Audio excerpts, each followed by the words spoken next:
Bible कहती है नबूकदनेस्सर राजा एक ऐसा राजा था जिसके पास सब कुछ आ गया था और आधी दुनिया उसने जीत ली थी और सब राजा उसके अधीन थे।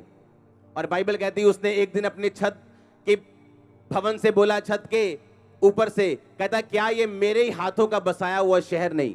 और बाइबल कहती है उसके मुंह से यह भी शब्द निकला ही था, आकाशवाणी हुई कि राज्य तेरे हाथ से निकल गया, क्योंकि तूने अपने पास की आशीषों की सारी घोषणा अपने नाम पे की और ये नहीं कहा कि परमेश्वर ने मुझे आशीषित किया और उसने मुझे ऊंचा किया। बाइबल कहती वो घास चरने लगा, पशुओं के समान रहने लगा। मैं आपको ये चीज बताना चाहता हूं, अगर परमेश्वर का फेवर आपकी लाइफ पे नहीं है, आप ट्रबल में हो। चाहे आप आशीषित हो, चाहे आप नहीं हो, अगर उसका फेवर आप पे है तो मैं आपको बताना चाहता हूं क्या होगा आपके साथ। फेवर किसे बोलते हैं? फेवर का मतलब परमेश्वर की कृपा, उसका अनदेखा हाथ अगर आपकी लाइफ के ऊपर है।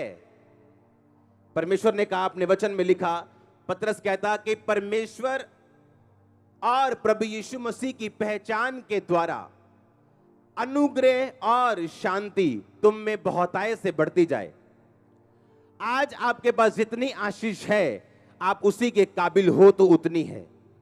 परमेश्वर आपको आपकी कैपेसिटी से ज्यादा नहीं देना चाहता, क्योंकि आप उसे संभाल नहीं सकते। इसलिए परमेश्वर ने कहा था, मैं दाखरस को पुरानी मशकों में नहीं भरूंगा जो नया होगा।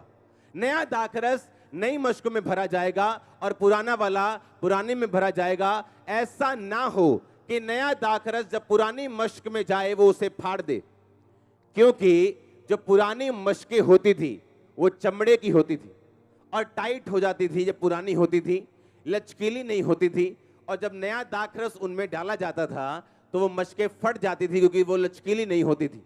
परमेश्वर ने यह बताने की कोशिश की कि मैं तुम्हें नई आशीष तब तक नहीं दे सकता हूं जब तक तुम अपनी लाइफ को नया ना कर लो और ग्रहण करने योग्य ना बना लो। आज अगर फेवर, प्रभु की कृपा आपकी लाइफ के ऊपर नहीं है, आप जब वीजा लेने के लिए जाओगे आप गलत एजेंट के पास चले जाओगे। आप जब चर्च की जगह ढूंढने के लिए जाओगे आप गलत जगह चले जाओगे। आप अगर डॉक्टर के पास जाओगे तो गलत के पास चले जाओगे। और अगर उसका फेवर है, सब कुछ राइट होगा आपकी लाइफ। कितने मेरी बात को समझ रहे हैं?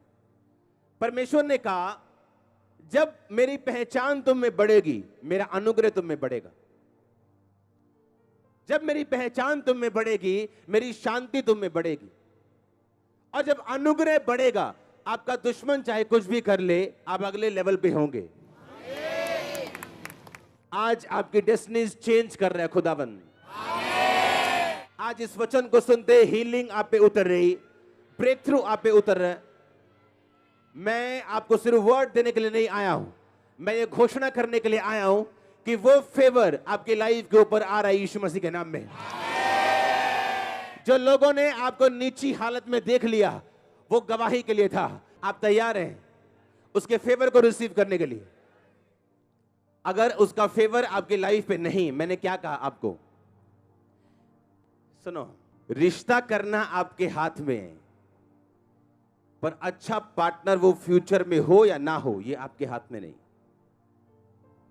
बिजनेस खोलना, पैसा इन्वेस्ट करना आपके हाथ में है, क्या वो चलेगा कि नहीं ये आपके हाथ में नहीं। डॉक्टर के पास जाना आपके हाथ में है, उससे फायदा होगा कि नहीं ये परमेश्वर के हाथ में है। एक बिजनेस में जाना आपके हाथ में है, लेकिन उससे निकलेगा क्या ये परमेश्वर के हाथ में है। और जब परमेश्वर की पहचान आपको होती है, उसने कहा जहां कहीं तू जाएगा मैं तेरे साथ जाऊंगा। उसने कहा जो कुछ तू करेगा मैं तेरे साथ हूंगा, मैं तेरे हाथों के कामों के ऊपर मैं बरकत दूंगा। नबूकदनेस्सर को यह बात समझ आ गई। एक ऐसा राजा जो सबका मालिक था जमीन पे आ गया, पागल हो गया, घास चरने लगा। और आपने एक बात नोटिस की किसी ने उसके खिलाफ उठ के उसकी जगह राजा बनने की कोशिश नहीं की। किसी ने भी उठ के उसके खिलाफ नहीं खड़े हुए, चाहे वो पागल हो चुका था। उनको अभी भी लगता था कि ये ड्रामा कर रहे हैं, ये देखने के लिए कि मेरे साथ कौन है या मेरे खिलाफ कौन है। लेकिन अगर परमेश्वर आपके साथ नहीं, इसलिए मैंने कहा आपको परमेश्वर की जरूरत है। जब आप आशीषित हैं नबूकदनेस्सर की तरह तब भी, जब आप आशीष का इंतजार कर रहे हैं तब भी। हालेलुया। क्योंकि आशीष को लेके उसको गवाना, इससे अच्छा यह था कि आशीष आती ही ना, और आप सिर्फ परमेश्वर की हुजूरी में ही परमेश्वर के द्वारा दी गई चीजों को, आशीषों को मेंटेन कर सकते हैं।